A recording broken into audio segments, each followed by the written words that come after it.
Waalaikumsalam warahmatullahi wabarakatuh. Baiklah, di sini kami akan mempresentasikan hasil kerja kelompok kami yang berjudul Pancasila sebagai Sistem Filsafat.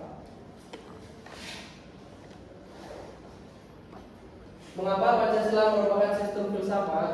Pancasila sebagai sistem filsafat merupakan bahan renungan yang mengunggah kesadaran para pendiri negara, termasuk Soekarno ketika menggagas ide Psikolois Grundgesetz. Perenungan ini mengalir ke arah upaya untuk menentukan nilai-nilai filosofis yang menjadi identitas bangsa Indonesia. Perenungan yang berkembang dalam diskusi-diskusi sejak sidang BPU PKI sampai pengesahan Pancasila oleh PPKI, termasuk salah satu momentum untuk menentukan Pancasila sebagai sistem filsafat. Selanjutnya, A. Konsep dan urgensi Pancasila sebagai sistem filsafat. Urgensi Pancasila sebagai sistem filsafat atau yang dinamakan filsafat Pancasila artinya refleksi filosofis mengenai Pancasila sebagai dasar negara. Sastra Terjang menjelaskan makna filsafat Pancasila sebagai berikut.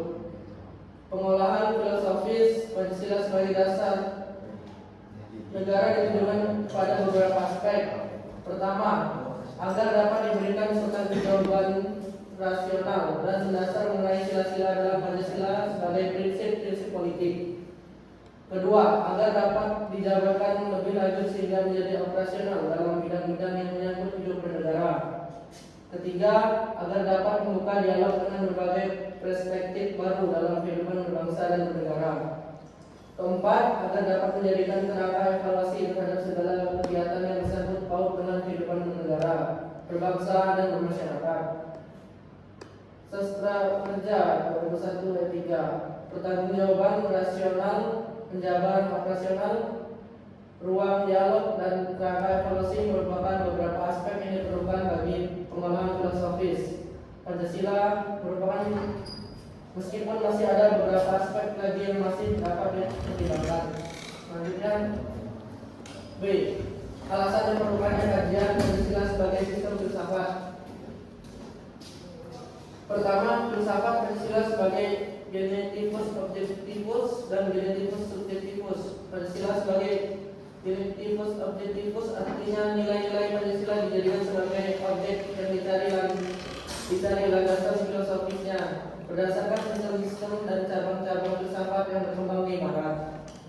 Misalnya, Noto Nagoro menganalisis nilai-nilai Pancasila berdasarkan pendekatan substransik 148 filsafat Aristoteles sebagai mana yang terdapat dalam karyanya yang berjudul Pancasila Ilmiah Populer.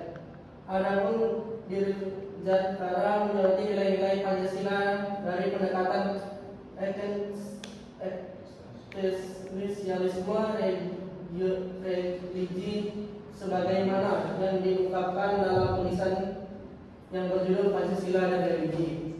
Selanjutnya, 2. Landasan ontologis filsafat Pancasila. Pancasila sebagai genetivus subjektivus merupakan landasan tingkat filosofis yang kuat untuk mencakup 3 dimensi, yaitu landasan ontologis, landasan epistemologis, dan landasan aksiologis. Pernahkah Anda mendengar istilah ontologi? Ontologi merupakan Aristoteles merupakan cabang filsafat yang bahas tentang hakikat segala yang ada secara umum sehingga dapat dibedakan dengan disiplin ilmu-ilmu yang membahas suatu cara khusus. Ontologi membahas tentang hakikat yang paling dalam dari suatu yang ada, yaitu unsur yang paling umum dan bersifat abstrak. Disebut juga dengan istilah substansi atau inti persoalan. Ontologi adalah menganalisis tentang substansi. Itu Taylor 1905 yang kedua. Substansi menurut Kamus Latin Indonesia berasal dari bahasa Latin substare, artinya serta, ada, bertahan dan dalam kenyataan. Substantialis artinya suatu yang berdiri sendiri, al berada, wujud, al wujud, dalam kurung Verhoeven dan Tarpalo 1969 sampai 1256. Selanjutnya, ontologi menurut pandangan Becker adalah ilmu yang paling substansial karena segala bagiannya ekstensif dan menurut segala aspeknya intensif. Bakter 1922 ayat 16. Lebih lanjut, Bakter 149 menaikkan dimensi ontologi ke dalam Pancasila dalam uraian berikut. Manusia adalah makhluk individu sosial, monolisme yang secara universal berlaku pula bagi substansi kehidupan Tuhan, manusia dan Tuhan. Kelima, sila Pancasila menurut Becker menunjukkan dan mengandaikan kemandirian masing-masing, tetapi dengan menekankan kesatuan yang dasar dan keterikatan dalam relasi-relasi. Dalam kebersamaan itu, sila-sila Pancasila merupakan suatu hierarki teratur yang berhubungan satu sama lain tanpa dikompromikan ekonominya, khususnya pada Tuhan. Becker menegaskan bahwa baik manusia maupun substansi kehidupan human bersama dengan ekonominya ditandai oleh ketergantungan pada Tuhan satu final. Sampai jam 12. Ia menyimpulkan bahwa segala jenis dan taraf manusia berbeda secara esensial, tetapi ada keserupaan dasar. Becker 1922 ayat 8. Selanjutnya, 3. Landasan epistemologis filsafat Pancasila. Landasan epistemologis filsafat Pancasila, pernahkah Anda mendengar istilah epistemologi? Istilah tersebut terkait dengan sarana dan sumber pengetahuan. Epistemologi adalah cara filsafat pengetahuan yang berdasar pada sifat dasar pengetahuan, kemungkinan, ruang lingkup, dan dasar umum pengetahuan.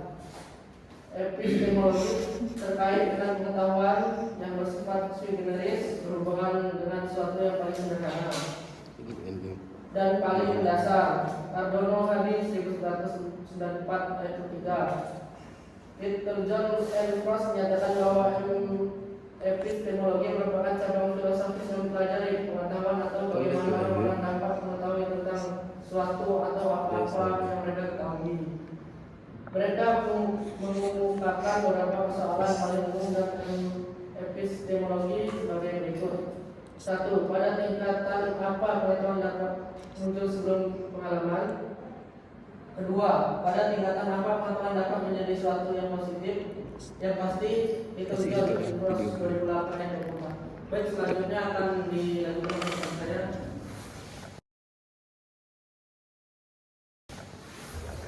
Landasan epistemologis Pancasila artinya nilai-nilai Pancasila digali dari pengalaman. Bangsa Indonesia kemudian disintesikan menjadi sebuah pandangan yang komprehensif tentang kehidupan masyarakat, berbangsa, dan bernegara. Penjabaran sila-sila Pancasila epistemologis dapat diuraikan sebagai berikut.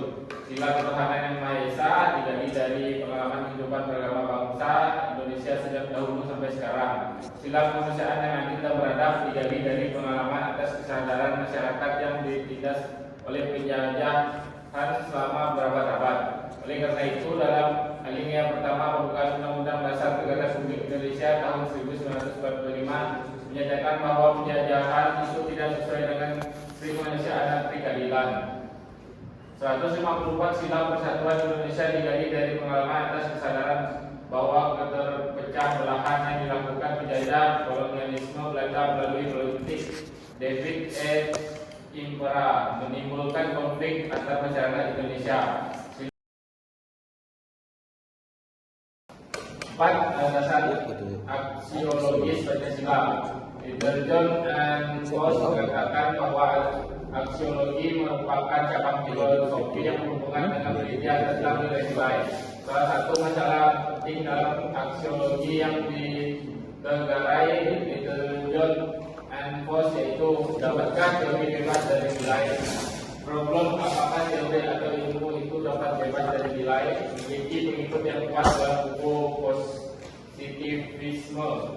Pengikut positivisme meyakini bahwa teori dalam ilmu harus bebas nilai untuk menjaga semangat objektivitas ilmiah. Namun perlu disadari bahwa tidak semua aspek kehidupan manusia dapat diukur secara ilmiah. Menurut perspektif positivistik, karena banyak aspek kehidupan manusia ini mengandung muatan makna yang dan bernilai tinggi ketika dihadapkan pada masalah-masalah dimensi spiritual dan kepercayaan Indonesia lainnya. Pancasila sebagai ideologi bangsa Indonesia mengandung berbagai dimensi kehidupan manusia seperti spiritualitas, kemanusiaan, solidaritas, musyawarah, dan keadilan. Kelima, sila tersebut mengandung dimensi nilai yang tidak terukur, sehingga ukuran ilmiah positivistik atas kelima sila tersebut sama halnya dengan mematikan denyut nadi kehidupan atau mekanisasikan Pancasila. Landasan aksiologis Pancasila artinya nilai atau kualitas yang tergantung dalam sila-sila Pancasila. Sila pertama mengandung kualitas monoteis, spiritual, kekudusan, dan sakral. Sila kemanusiaan mengandung nilai martabat, harga diri, kebebasan, dan tanggung jawab. Sila persatuan mengandung nilai solidaritas dan kesetiakawanan. Sila keempat mengandung nilai demokrasi, musyawarah mufakat, dan berjiwa besar. Sila keadilan mengandung nilai kepedulian dan gotong royong. C. Menggali sumber historis, sosiologis, politis tentang Pancasila sebagai sistem filsafat. Sumber historis Pancasila sebagai sistem filsafat pada 12 Agustus 1928, Soekarno pernah menulis di seluruh Indonesia yang menyebutkan bahwa nasionalisme adalah nasionalisme yang membuat manusia menjadi perkakasnya Tuhan dan membuat manusia hidup dalam roh. Pembahasan sila-sila Pancasila sebagai sistem filsafat dapat ditelusuri dalam sejarah masyarakat Indonesia sebagai berikut. 1. Sila ketuhanan yang Maha Esa sejak zaman purba kala hingga pintu gerbang kemerdekaan negara Indonesia. Masyarakat Nusantara telah melewati ribuan tahun pengaruh agama-agama lokal, yaitu sekitar 14 abad pengaruh Hindu, Buddha, 7 abad pengaruh Islam, dan 4 abad pengaruh Kristen. 4. Sila kerakyatan yang dipimpin oleh hikmat kebijaksanaan dalam permusyawaratan perwakilan, demokrasi sebagai bentuk pemerintahan dari rakyat, oleh rakyat, dan untuk rakyat, memang merupakan fenomena baru di Indonesia yang muncul sebagai ikutan formasi negara Republik Indonesia Merdeka. Sejarah menunjukkan bahwa kerajaan setelah Indonesia adalah kerajaan feodal yang dikuasai oleh raja-raja autokrat. 5. Keadilan sosial bagi seluruh rakyat Indonesia. Masyarakat adil dan makmur adalah impian kebahagiaan yang telah berkobar ratusan tahun lamanya dalam dada keinginan bangsa Indonesia. Impian kebahagiaan itu terpahat dalam ungkapan Gemah Dipa Lojinawi Tata Tentren Kertaharja. Sila kemanusiaan yang adil dan beradab. Nilai-nilai kemanusiaan dalam masyarakat Indonesia dilahirkan dari perpaduan pengalaman bangsa Indonesia dalam menyejarah. Bangsa Indonesia sejak dahulu dikenal sebagai bangsa maritim, telah menjelajah ke berbagai penjuru Nusantara bahkan dunia. 3. Sila persatuan Indonesia. Kebangsaan Indonesia merefleksikan suatu kesatuan dalam keragaman serta kebaruan dan kesilaman. Indonesia adalah bangsa menjemuk paripurna yang menunjukkan karena kemenjemukan sosial, kultural, dan teritorial dapat menyatu dalam suatu komunitas politik kebangsaan Indonesia. Selanjutnya dilanjutkan oleh masyarakat. Sumber sosiologis Pancasila sebagai sistem filsafat. Sumber sosiologis Pancasila sebagai sistem filsafat dapat diklarifikasikan ke dalam dua kelompok. Kelompok pertama, masyarakat awam yang memahami Pancasila sebagai sistem filsafat yang sudah dikenal masyarakat Indonesia dalam bentuk pandangan hidup, way of life yang terdapat dalam agama, adat istiadat, dan budaya berbagai suku bangsa di Indonesia. Kelompok kedua, masyarakat ilmiah akademis yang memahami Pancasila sebagai sistem filsafat dengan teori-teori yang bersifat akademis. Pancasila sebagai sistem filsafat menurut Notonagoro merupakan satu kesatuan utuh yang tidak dapat dipisah-pisahkan. Artinya, sila-sila Pancasila merupakan suatu kesatuan utuh yang saling terkait dan saling berhubungan secara koheren. Notonagoro menggambarkan kesatuan dan hubungan sila-sila Pancasila itu dalam bentuk kesatuan dan hubungan hierarkis, piramidal, dan kesatuan hubungan yang saling mengisi atau saling mengkualifikasi. 3. Sumber politis Pancasila sebagai sistem filsafat. Wacana politis tentang Pancasila sebagai sistem filsafat mengemuka ketika Soekarno melontarkan konsep filosofis Gonlak. Dasar filsafat negara artinya menentukan Pancasila diletakkan sebagai dasar kerohanian bagi penyelenggaraan kehidupan bernegara di Indonesia. Soekarno dalam kuliah umum di Istana Negara pada 22 Mei 1958 menegaskan tentang kedudukan Pancasila sebagai bertanggung dapat mempersatukan bangsa Indonesia dan menyelamatkan negara Indonesia dari disintegrasi bangsa. Pada kuliah umum di Istana Negara pada 26 Juli 1958, Soekarno membahas sila-sila Pancasila sebagai berikut. Sila 1. Pada garis besarnya manusia Indonesia itu percaya pada Tuhan sebagaimana yang dikenal oleh penganut agama masing-masing. Ketuhanan yang Maha Esa merupakan konsep yang dapat diterima semua golongan agama di Indonesia. Sehingga apabila elemen ketuhanan ini dibuang, berarti telah membuat suatu yang mempersatukan batin segenap rakyat sebagai bangsa Indonesia. Kalau sila ketuhanan yang Maha Esa tidak dimasukkan, maka akan kehilangan salah satu lista yang utama dalam kehidupan bangsa.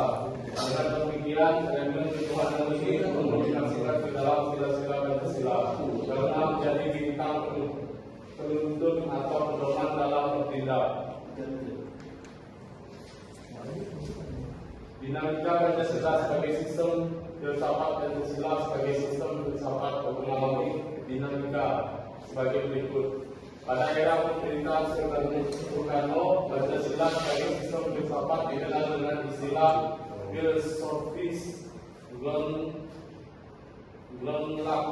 Gagasan tersebut merupakan perenungan filosofis Soekarno atas rencananya berdirinya negara Indonesia merdeka. Ide tersebut dimasukkan sebagai dasar kerohanian bagi penyelenggaraan kehidupan bernegara. Ide tersebut ternyata mendapat sambutan yang positif dari berbagai kalangan, terutama dalam sidang BPUPKI pertama.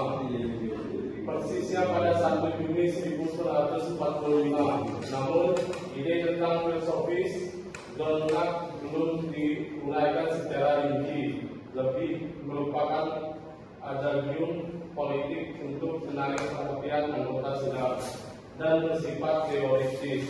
Pada masa itu, Soekarno menekankan bahwa Pancasila merupakan filsafat asli Indonesia yang diangkat dari akulturasi budaya bangsa Indonesia. Beberapa bentuk tantangan. Yang pertama, kapitalisme yang aliran meyakini bahwa kebebasan individual memiliki modal untuk mengembangkan usaha dalam rangka meraih keuntungan sebesar-besarnya, merupakan upaya yang menyejahterakan masyarakat. Salah satu bentuk tantangan kapitalisme terhadap Pancasila sebagai sistem filsafat dalam meletakkan kebebasan individual secara berpihak, sehingga dapat menimbulkan berbagai dampak negatif seperti monopoli, gaya hidup konsumerisme, dan lain-lain. Yang kedua, komunisme adalah sebuah paham yang muncul sebagai reaksi atas perkembangan kapitalisme sebagai produk masyarakat liberal. Komunisme merupakan aliran yang meyakini bahwa kepemilikan modal dikuasai oleh negara untuk pemakmuran rakyat secara merata. Salah satu bentuk tantangan komunisme terhadap Pancasila 169-170 dominasi negara yang berlebihan, sehingga dapat menghilangkan peran rakyat dalam kehidupan bernegara. Esensi hakikat Pancasila sebagai sistem filsafat hakikat. Pancasila sebagai sistem filsafat terletak pada hal-hal sebagai berikut. Yang pertama, hakikat sila ketuhanan terletak pada keyakinan bangsa Indonesia bahwa Tuhan sebagai prinsip utama dalam kehidupan semua makhluk.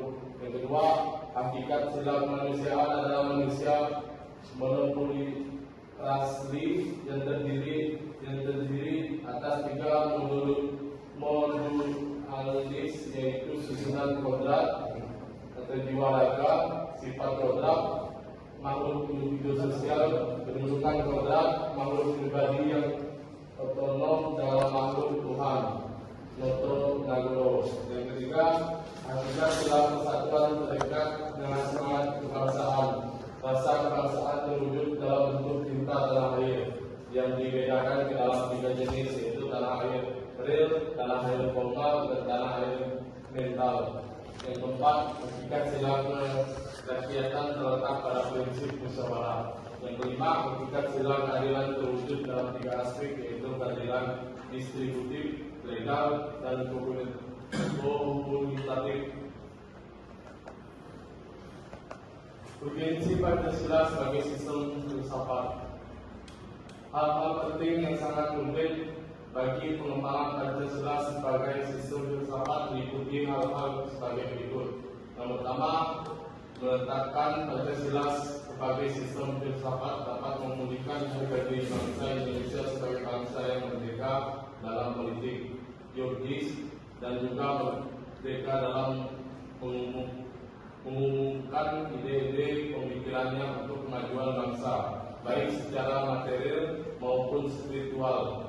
Kedua, Pancasila sebagai sistem filsafat membangun alam pemikiran yang berakar dari nilai-nilai budaya bangsa Indonesia sendiri, sebagai mampu dalam menghadapi berbagai ideologi dunia. Yang ketiga, Pancasila sebagai sistem filsafat dapat menjadi dasar kebijakan untuk menghadapi tantangan globalisasi yang dapat meluncurkan semangat kebangsaan dan mengembangkan sendi-sendi perekonomian yang berorientasi pada kesejahteraan rakyat banyak.